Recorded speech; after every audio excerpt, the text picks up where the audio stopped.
Romanos 6, de 15 a 18, diz a palavra de Deus: E daí? Havemos de pecar porque não estamos debaixo da lei e sim da graça? De modo nenhum. Não sabeis que daquele a quem vos ofereceis como servos para a obediência, desse mesmo a quem obedeceis, sois servos, seja do pecado para a morte ou da obediência para a justiça? Mas graças a Deus, porque outrora escravos do pecado, contudo viestes a obedecer de coração a forma de doutrina a que fostes entregues. E uma vez libertados do pecado, fostes feitos servos da justiça. Oremos pedindo a iluminação do Espírito de Deus para que possamos compreender a sua palavra. Apenas o Senhor pode nos dar entendimento, ó Deus, no sentido espiritual das palavras que o Senhor revelou através do apóstolo Paulo. Somente o Senhor pode esclarecer o nosso coração e nos mostrar de que maneira estas palavras se aplicam no nosso dia a dia.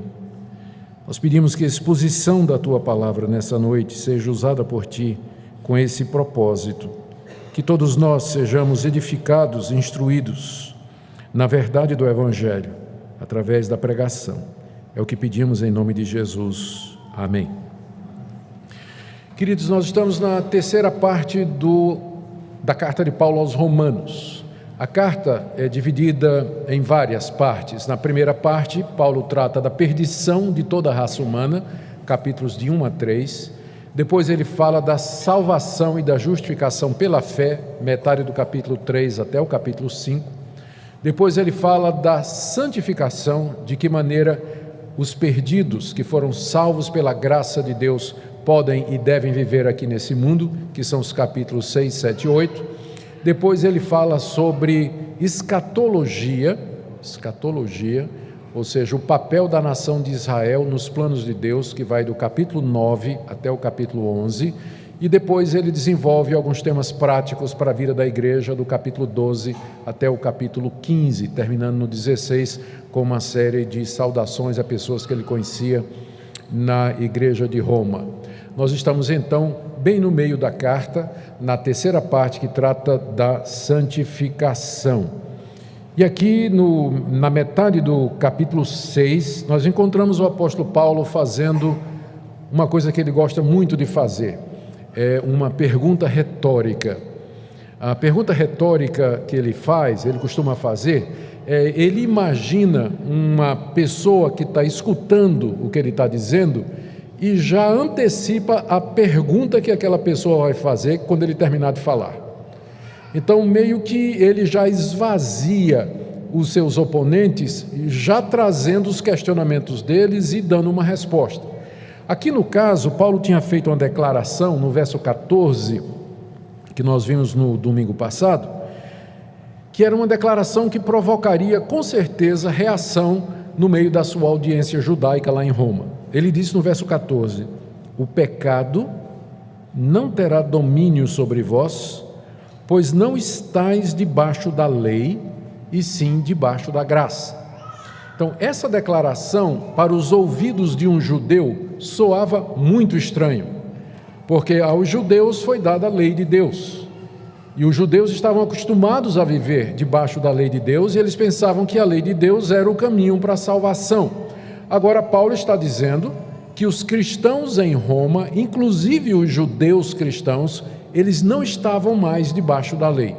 Então, esse tipo de afirmação de Paulo, com certeza provocaria uma reação da parte dos judeus que diriam o seguinte: mas se nós não estamos mais debaixo da lei, na hora que você tira a lei, você não está tirando as barreiras e os limites do certo e do errado, você está tirando as proibições. Então isso não estimula uma pessoa que ouve o que você está dizendo a viver no pecado, já que ela não está mais debaixo da lei. A lei diz: não faça isso, não faça isso, não faça aquilo. Você está dizendo que nós não estamos mais debaixo da lei, então significa que eu posso fazer o que eu quero, ou que as pessoas pensam, ou que as pessoas podem fazer o que elas querem. Essa seria a reação que com certeza brotaria na mente dos cristãos judeus em Roma quando essa carta estivesse sendo lida para eles. Então Paulo antecipa a questão e ele já traz a resposta. A questão então está no verso 15. E daí? Isso que eu falei, né? Não estamos debaixo da lei, debaixo da graça. E daí? Isso que eu falei significa que havemos de pecar porque não estamos debaixo da lei e sim da graça? Então, ele está antecipando esse tipo de reação que, com certeza, a sua audiência teria a essa afirmação dele que nós não estamos debaixo da lei e debaixo, mas sim debaixo da graça. Aqui nós precisamos, então, entender o que é que Paulo quer dizer por essas duas expressões. O que é que significa viver debaixo da lei e o que é que significa viver debaixo da graça e por que que essa declaração teria provocado uma reação dos seus ouvintes em Roma, particularmente dos judeus. Viver debaixo da lei, o que é que isso significa? A lei, conforme nós lemos aqui na carta aos Romanos e no restante de toda a Bíblia, é aquela revelação escrita que Deus deu à nação de Israel através de Moisés e que consistia em ordenanças de natureza civil, cerimonial e moral. Exemplos: lei cerimonial, a lei dos sacrifícios, a lei a respeito do sacerdote, a manutenção do templo. Lei civil, leis referentes à guerra, propriedade, herdeiros, herança, casamento. E a lei moral de Deus, resumida nos 10 mandamentos. Tudo isso Deus deu a Moisés, é chamada legislação mosaica, foi dada a Moisés no alto do Monte Sinai, depois que Moisés conduziu o povo de Israel em liberdade da terra do Egito. E essa lei que Deus deu à nação de Israel, ela de alguma forma, imperfeita, é verdade, ela está gravada no coração também daqueles que não são judeus. Isso Paulo fala aqui no capítulo 2 da carta aos Romanos, que os gentios que não conhecem a Deus, eles têm, contudo, a forma da lei impressa nos seus corações. Por isso que, mesmo aqueles que nunca ouviram o nome de Moisés, nunca ouviram falar de 10 mandamentos, nunca ouviram falar de evangelho, nunca ouviram falar de Cristo, eles instintivamente, intuitivamente, eles têm noção do que é certo e do que é errado. A prova disso é que todos os povos, por mais primitivos que sejam, eles têm um código de ética, eles têm um código de moral, um código de conduta entre eles, e eles têm uma religião. E eles têm a religião exatamente por isso, porque eles não conseguem, sabem que não conseguem viver à altura daquele padrão que eles têm e que eles precisam então satisfazer os deuses ou apaziguar os deuses. Então, a presença da religião em todo o mundo, em todos os povos, em toda a época, a presença de códigos doutrinários e éticos em todos os povos, todas as raças e etnias, é uma prova do que o apóstolo Paulo diz em Romanos 1 e 2, que a lei de Deus está gravada no coração das pessoas. Isso quer dizer que mesmo o cara mais bárbaro, mais bruto que existe lá no coração, ele sabe quando ele está fazendo errado. Ele tem uma consciência. Ele sabe a diferença entre o bem e o mal. Por isso que a Bíblia diz que todos pecaram e carecem da glória de Deus. Não há um justo, nenhum sequer.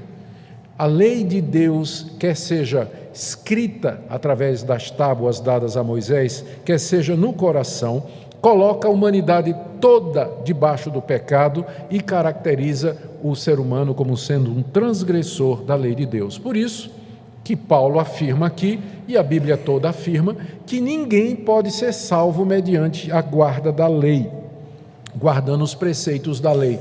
Não há ninguém que consiga cumprir todas as demandas de Deus, quer seja as demandas na lei de Moisés, quer sejam as demandas na consciência e do coração. O homem sempre se verá como um transgressor, quebrando aquilo que ele acredita que é verdade, fazendo aquilo que ele sabe que é errado e deixando de fazer aquilo que ele sabe, ou porque está escrito, ou porque é intuitivo, aquilo que ele sabe que ele deveria fazer, ou por omissão ou por comissão. Estar debaixo da lei, portanto, é a tentativa que uma pessoa faz, quer seja judeu ou não, de tentar agradar a Deus ou merecer alguma coisa da parte de Deus com base no seu esforço pessoal, no mérito, nas suas conquistas, na sua dedicação, na sua moralidade, na sua liberalidade, na sua conduta. Qualquer tentativa do ser humano de agradar a Deus o coloca imediatamente debaixo da lei, porque na hora que ele diz assim, eu quero fazer alguma coisa para agradar a Deus, o que é que eu posso fazer para agradar a Deus? Não terás outros deuses diante de mim, não farás para ti mais de escultura, não tomarás o nome do Senhor teu Deus em vão, lembra-te do dia de descanso para santificar, honra teu pai e tua mãe, não matarás, não furtarás, não adulterarás, não dirás falso testemunho. Pronto. Quem pode se salvar? Então, na hora que uma pessoa tenta chegar-se a Deus pelo seu próprio esforço, ela se coloca debaixo da lei e é imediatamente convencida pela lei de que ela está perdida, de que ela fracassou e de que ela não poderá jamais chegar a Deus por si mesmo. Estar debaixo da lei, portanto, viver debaixo da lei é viver escravo do pecado, escravo do mundo, dominado pela carne, condenado e caminhando para a perdição eterna. E essa é a situação de todo ser humano desde Adão, quer judeus, quer sejam gentios. A isso Paulo contrapõe o viver na graça. Verso 15, havemos de pecar porque não estamos mais debaixo da lei, e sim debaixo da graça. Nós já vimos o que é estar debaixo da lei, mas então o que é que significa estar debaixo da graça? A graça de Deus é aquela maneira graciosa, gratuita, misericordiosa, amorosa, imerecida, pela qual Deus justifica, perdoa, aceita e recebe pecadores perdidos como vocês e como eu. É chamado de graça porque Deus faz isso gratuitamente, sem exigir as obras da lei da parte do homem. Ele faz isso livremente, sem impor condições aos seres humanos, exatamente porque eles não têm condição alguma a cumprir, exatamente porque eles não podem satisfazer o menor dos requerimentos de Deus. Por isso, então, Deus os justifica, perdoa e aceita gratuitamente. Então, viver debaixo da graça é você já ter entendido que debaixo da lei você não pode agradar a Deus, jamais satisfará as suas demandas, e você humildemente recebe gratuitamente o perdão e a salvação que Deus lhe oferece mediante Jesus Cristo, porque é nessa base e nessa somente que Deus pode ser gracioso. Somente porque Cristo Jesus, o Filho de Deus, um de nós, nosso representante, obedeceu à lei quando ele estava aqui nesse mundo, nunca quebrou um mandamento de Deus, e na cruz do Calvário ele levou sobre si a penalidade, a culpa e o castigo que os nossos atos merecem. É que Deus pode livremente justificar o pecador e oferecer-lhe gratuitamente o perdão e a aceitação. É isso que significa estar debaixo da graça, viver na mais completa dependência de Deus para a nossa salvação e para a nossa santificação. Vocês agora podem entender por que esse tipo de declaração levanta preocupação nos judeus. Aqui entre nós, não somos judeus, não tem tradição judaica aqui. Esse tipo de declaração de que a salvação é graciosa, é gratuita, é dada livremente da parte de Deus, sem condições da parte humana, já pode deixar a gente assim dizendo, mas espera aí, isso é bom demais para ser verdade, ou então, quer dizer que eu não tenho que fazer nada? É isso mesmo, eu posso viver de qualquer maneira, não é que você pode viver de qualquer maneira, mas que Deus lhe oferece a justificação gratuitamente. Entre nós já pode gente ficar assim sem entender direito. Imagine quando o judeu ouvisse isso, o judeu que tinha recebido a lei, que recebeu as 2 tábuas da lei com os 10 mandamentos, que foi criado debaixo de toda aquela legislação mosaica, aprendendo que ser circuncidado, não comer determinados alimentos e guardar determinados dias, isso faria com que ele fosse recebido por Deus no dia do juízo final e salvo da condenação. Então o judeu na hora iria dizer assim, mas espera aí, Paulo, isso que você está dizendo, que nós não estamos mais debaixo da lei, mas debaixo da graça. Então, isso não abre uma porta para o pecado, não fica assim um incentivo para o pecado, e a resposta de Paulo no final do verso 15 é: de modo nenhum. Ao contrário, viver debaixo da lei me torna escravo do pecado, mas é a graça de Deus que me liberta do poder do pecado para que eu possa servi-lo. É isso que Paulo vai explicar em seguida. E ele começa a explicação no verso 16, citando uma regra, ou um princípio, uma prática que era comum nos seus dias e que tem a ver com o sistema de escravidão. Observe como ele diz no verso 16: não sabeis que daquele a quem vos ofereceis como servos para a obediência, desse mesmo a quem obedeceis sois servos, seja do pecado para a morte ou da obediência para a justiça? Para que nós entendamos o verso 16, nós precisamos lembrar de dois aspectos do sistema de escravidão que estava em vigor na época do apóstolo Paulo. A escravidão era muito comum no Império Romano, na época que Paulo escreveu essa carta. Só na cidade de Corinto, os historiadores nos dizem, 1/3 da população era escrava. As pessoas se tornavam escravos naquela época ou forçados ou voluntariamente. Forçados eram os prisioneiros de guerra, pessoas que foram compradas ou que já nasceram filhos de escravos e não tinha como escapar dessa condição. Mas havia a possibilidade também de uma pessoa se tornar escravo voluntariamente, porque era melhor ser escravo do que ser mendigo. O mendigo vivia na rua, não tinha dormida certa, comida certa, estava sujeito a ser assaltado, morto pelos bandidos que infestavam as cidades de Roma. Então era frequente uma pessoa pobre se oferecer para trabalhar como escravo. Pelo menos ele tinha um patrão, tinha uma casa e tinha comida, e às vezes um saláriozinho. E ele podia juntando, até chegar um dia em que ele poderia comprar sua liberdade e resolver seu problema financeiro. Então a escravidão voluntária era um sistema bastante conhecido naquela época. Há casos, inclusive, de pessoas que se vendiam como escravos para pagar uma dívida que eles haviam contraído. E há casos também de gente que gostava do patrão.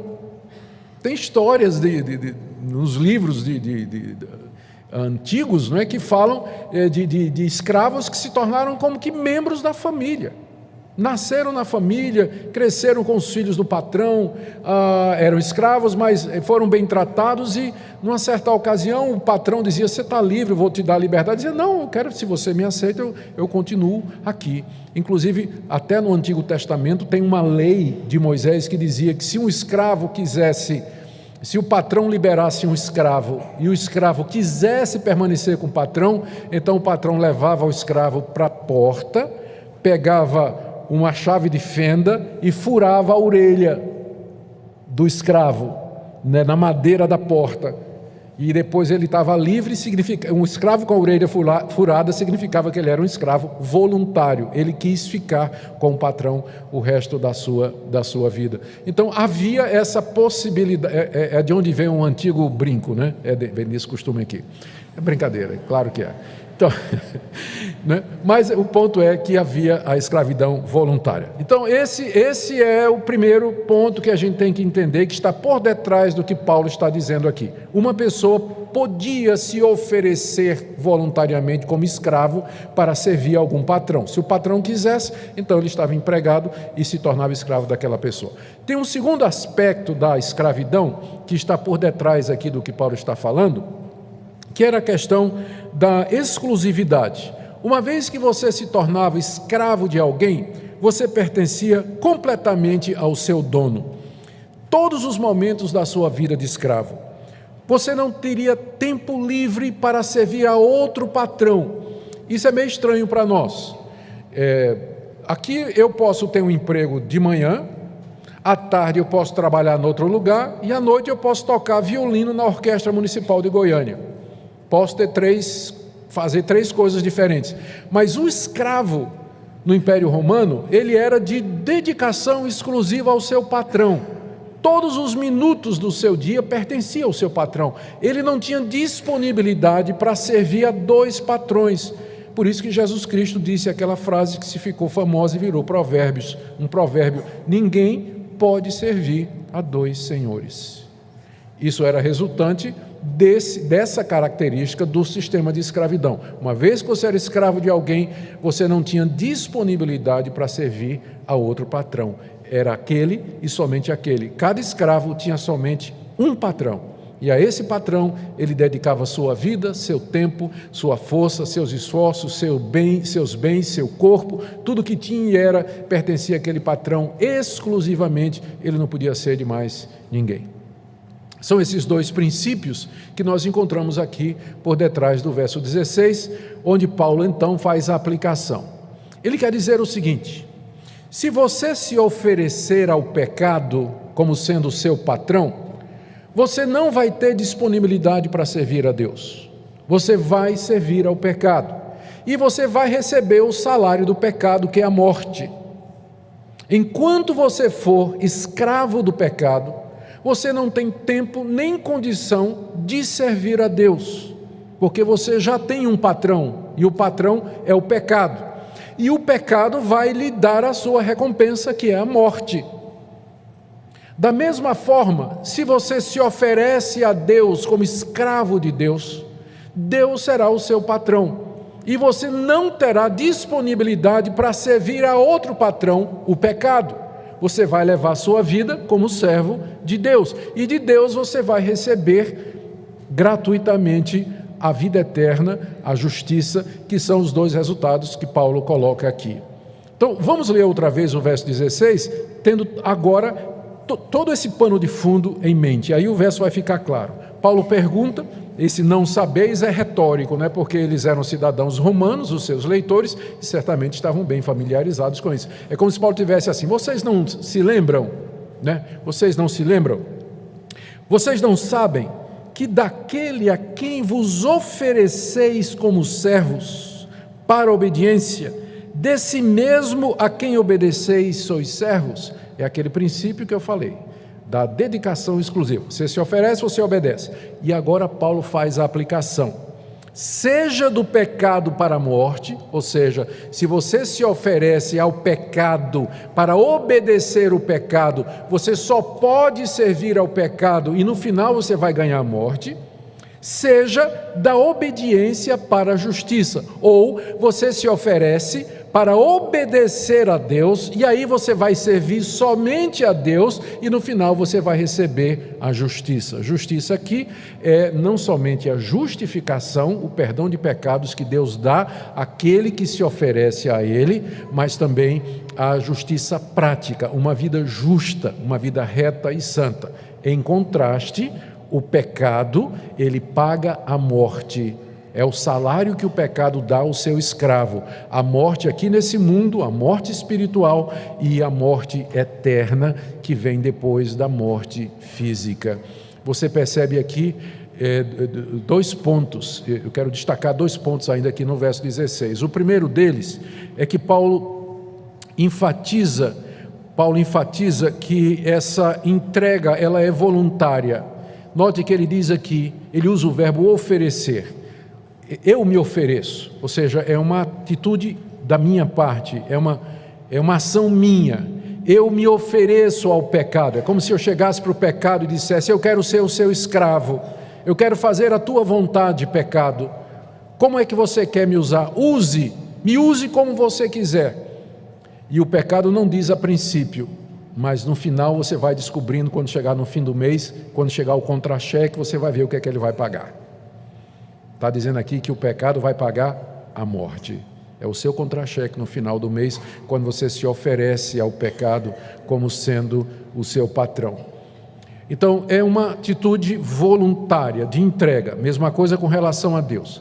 Segundo ponto que eu queria que você notasse é que o contraste que Paulo está fazendo aqui, no final do verso 16, é entre o pecado e a obediência. Ele diz: você pode se oferecer ao pecado, e aí traz morte, ou você pode se oferecer à obediência.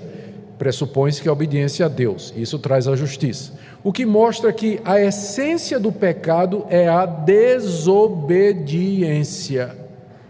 O pecado é a desobediência clara, voluntária, consciente, sabida e conhecida a alguma lei de Deus. Ou seja, quando a pessoa se entrega ao pecado, ela não está fazendo isso inocentemente. Ela está fazendo isso como um ato de rebelião contra Deus, porque, como nós já dissemos, a pessoa tem consciência do certo e do errado. Ela sabe o certo e o errado. Muito mais nós que vivemos num país cristão, onde temos acesso à Bíblia, à Palavra de Deus, nós sabemos o que é o certo e errado. Portanto, quando nós nos entregamos ao pecado como escravos, nós estamos cometendo um ato de desobediência àquela verdade que já nos foi revelada e que está gravada no nosso coração. Um passo mais adiante, Paulo agora agradece a Deus que os seus leitores, que Paulo pressupõe que são crentes verdadeiros, eles mudaram de Senhor. Aqui no verso 17 e 18, Paulo agradece a Deus porque os crentes em Roma, antigamente eram escravos do pecado, viviam debaixo da lei, mas agora eles foram libertos e são servos de Deus. E eu queria ver com vocês então, como é que isso aconteceu? Paulo está dando graças a Deus por isso. E de que maneira ele explica essa mudança de escravos do pecado para escravos de Deus? Está aí no verso 17 e 18, vamos ler mais uma vez. Mas, introduzindo o contraste, não é? Graças a Deus, porque outrora escravos do pecado, contudo viestes a obedecer de coração a forma de doutrina a que fostes entregues, e uma vez libertados do pecado, fostes feitos servos da justiça. Antes eles eram escravos do pecado, antes de conhecerem a Jesus, mas agora eles foram feitos servos da justiça. Como é que isso aconteceu? Eu achei difícil, quando estava preparando essa mensagem, saber por onde a gente entra nessa passagem. Eu gostaria de ser como alguns pregadores famosos, que parece que eles tinham um martelinho de ouro, que eles pegavam o texto e faziam assim, pim, ao texto se abria em todas as suas partes, não é?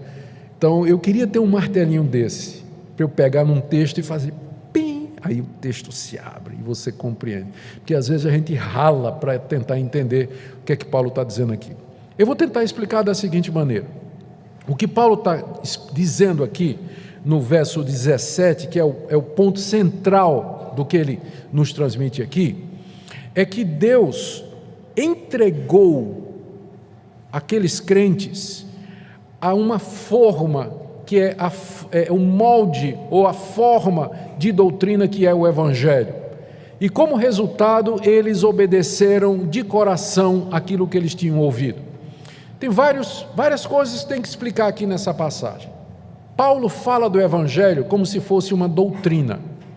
Veja que ele diz aí no verso 17, que vocês vieram obedecer de coração a forma de doutrina a que vocês foram entregues.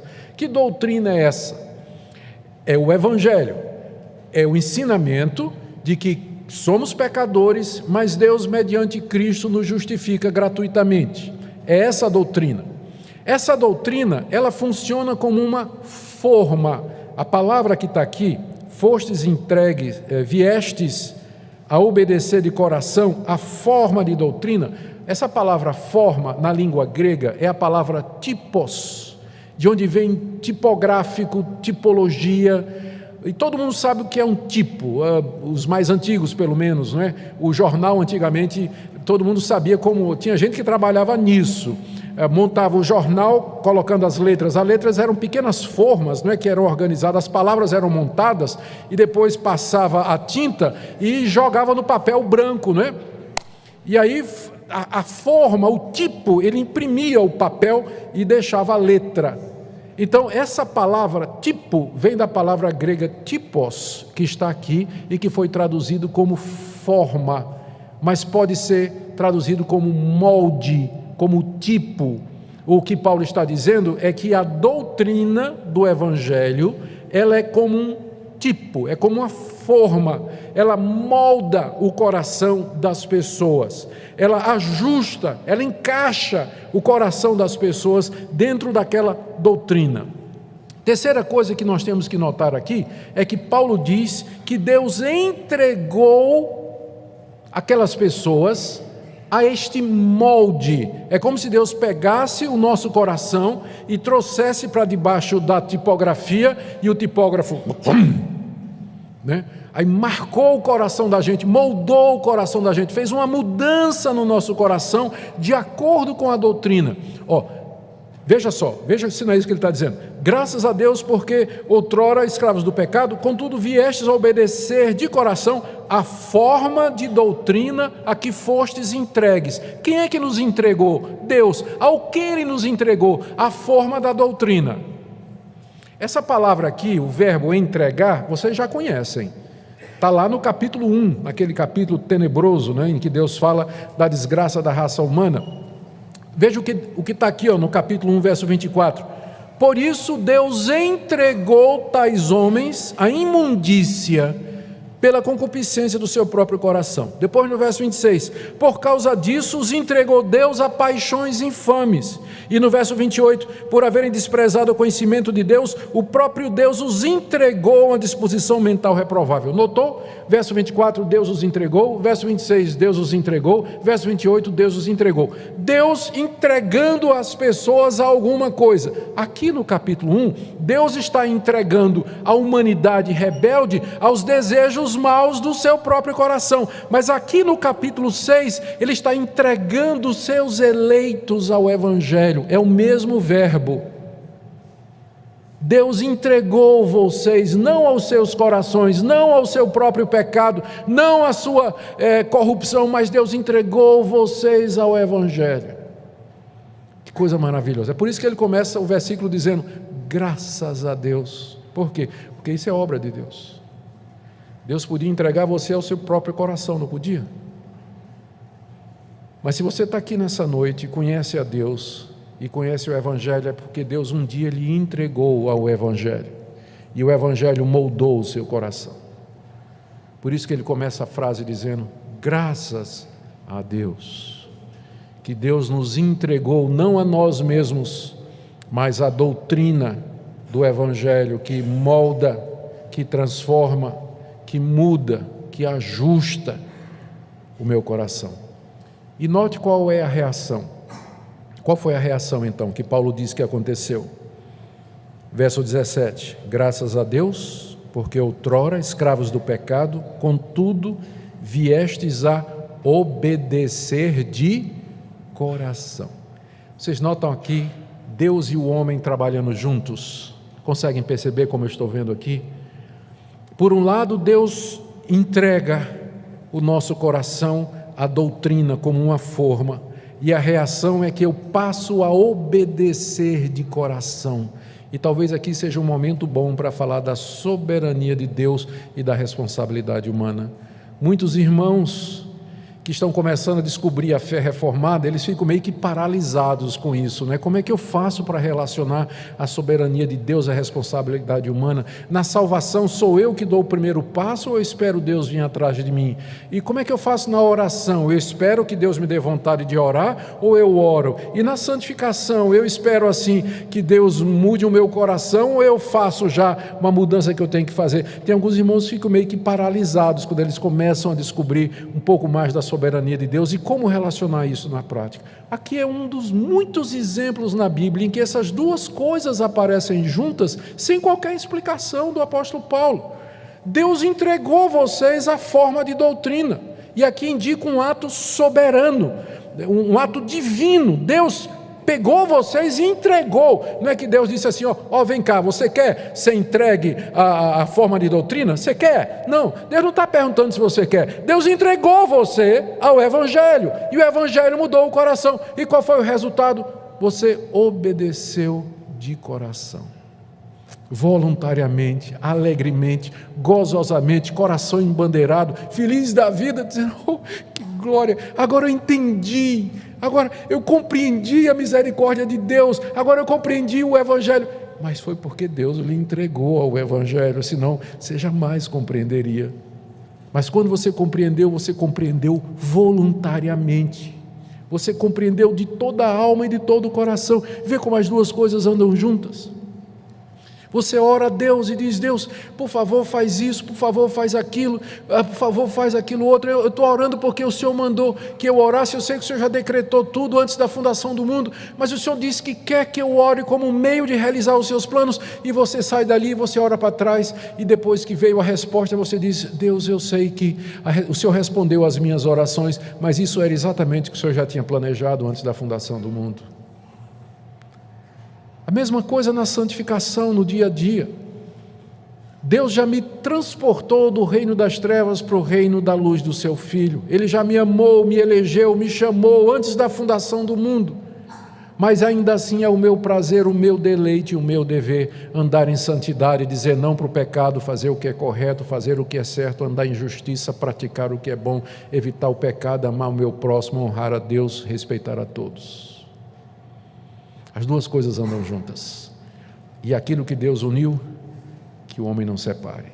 Quando você tenta entender as duas coisas separadas, ou você cai no hipercalvinismo, você enfatiza tanto a soberania de Deus que você fica paralisado, você não evangeliza, não ora, não se santifica, não faz mais nada.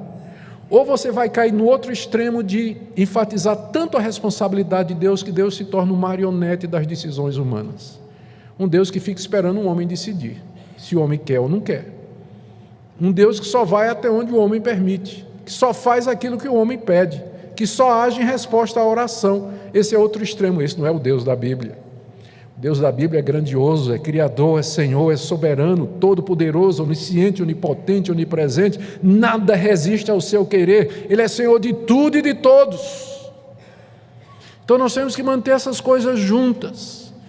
Pela graça dele, ele nos entrega a doutrina do Evangelho. E nós reagimos obedecendo de coração. Por isso que Paulo começa esse versículo dizendo: graças a Deus. Graças a Deus. E aí a conclusão no verso 18: uma vez libertados do pecado, fostes feitos servos da justiça. De que maneira eu fui libertado do pecado?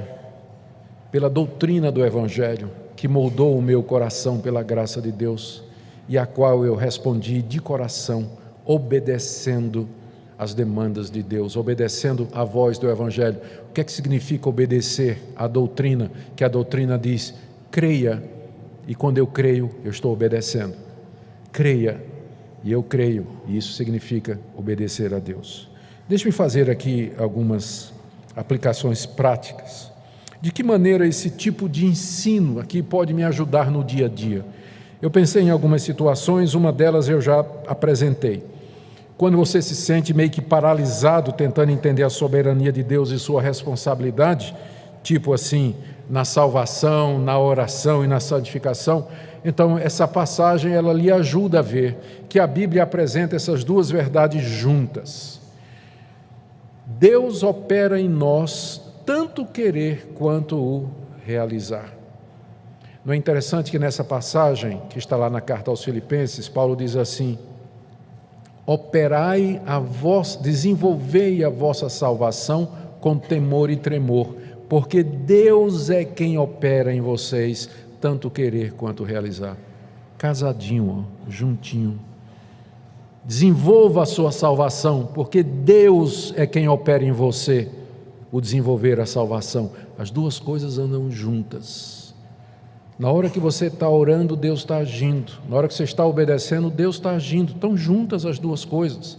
Não é assim do tipo, primeiro eu faço a minha parte, Deus faz a parte dele. Ou Deus faz a parte dele e eu faço a minha. Não, não.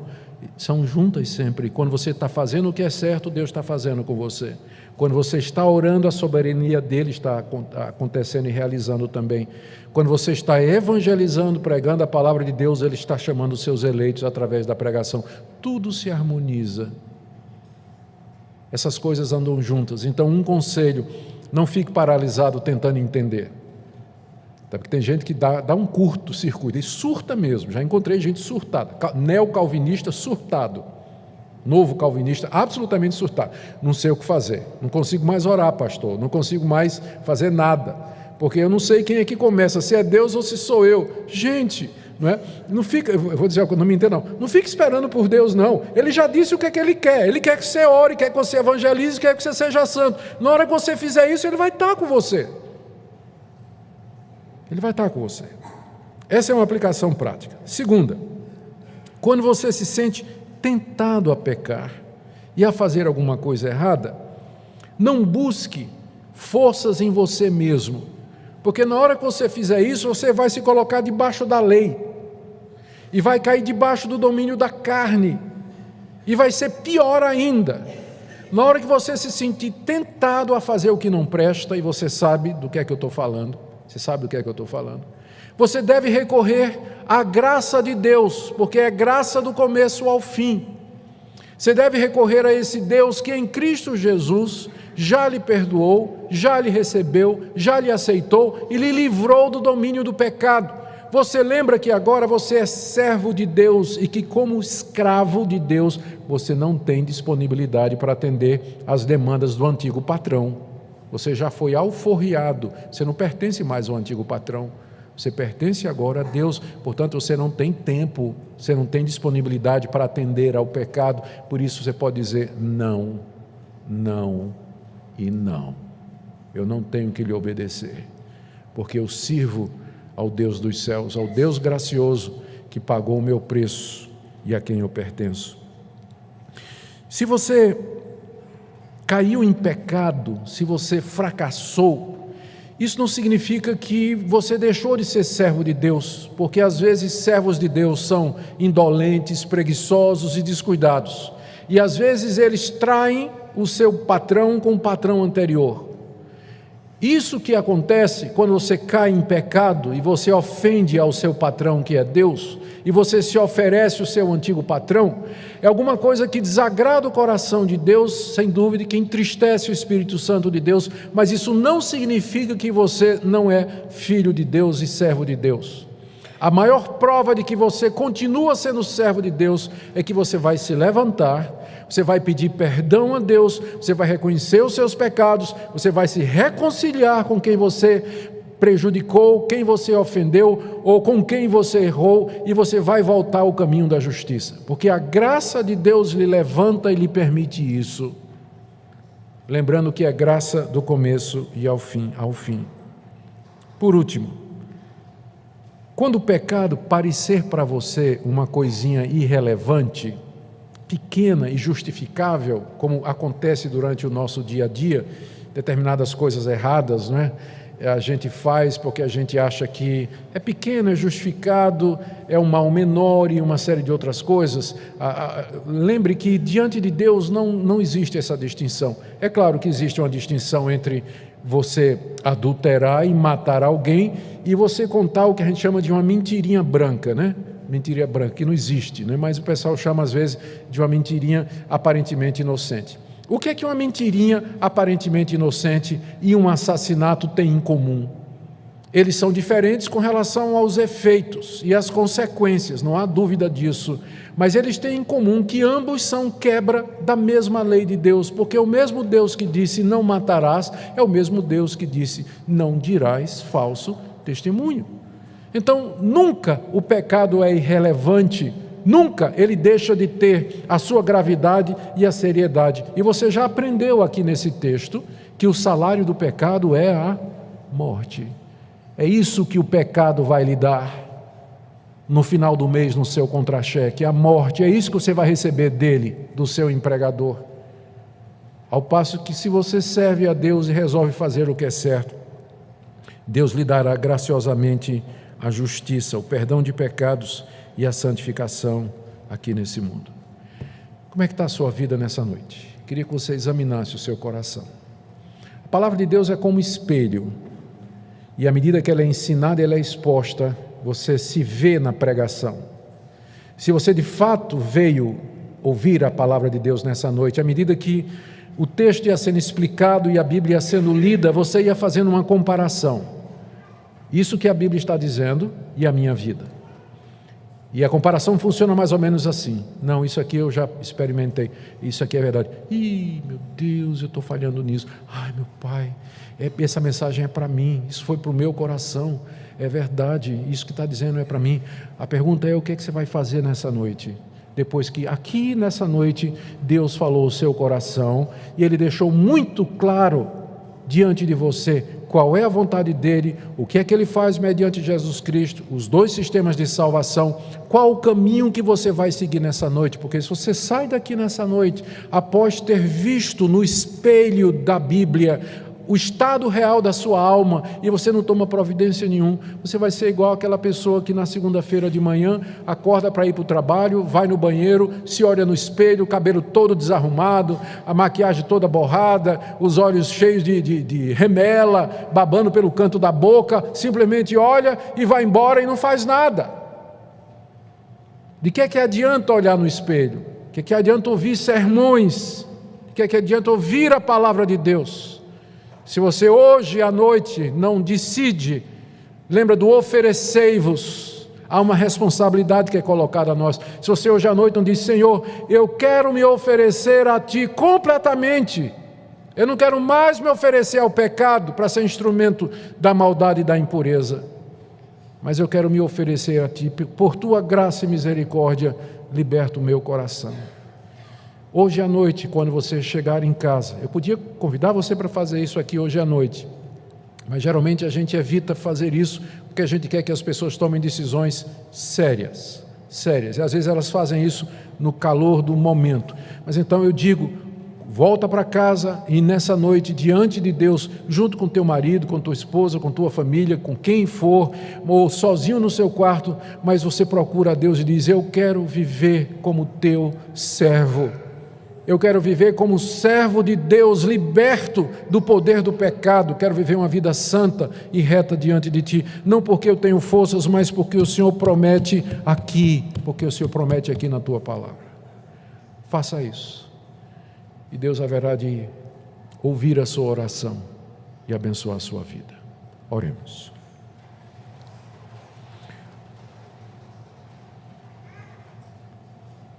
Te damos graças, ó Pai, porque não nos entregastes a nós mesmos, mas porque nos entregastes à doutrina, ao Evangelho de Jesus Cristo, Teu Filho. Nos entregaste a esta forma, a esse molde que gravou indelevelmente no nosso coração a Tua graça, a Tua verdade, selada com o Espírito Santo da promessa. Te damos graças porque a Tua misericórdia dura para sempre. Mesmo quando caímos, falhamos, o Senhor se compadece dos que são Teus, dos Teus escravos fracos, e Tu os alevanta e os trata como filhos, mais do que escravos, como filhos. Pedimos a Tua misericórdia para aqueles que estão aqui nessa noite, que têm caído, e que têm se comportado como escravos do pecado, embora professem Te conhecer. Pedimos que o Senhor os ajude a entender a gloriosa liberdade dos filhos de Deus, que eles possam experimentar esta liberdade do domínio do pecado, no viver uma vida santa e reta aqui nesse mundo. Oro pelos que estão sendo tentados, Senhor. Ajuda-os a olhar para a cruz e para a ressurreição, para a graça que o Senhor revelou em Jesus, para que encontrem forças nas Tuas promessas pela fé e não em si mesmos. Abençoa essa igreja, que ela seja feita não de pecadores que se justificam, mas de pecadores salvos pela graça, humildes, que amam, sabem perdoar porque foram perdoados, não críticos ou juízes, mas irmãos e amigos. É o que nós te pedimos em nome de Jesus. Amém. Amém.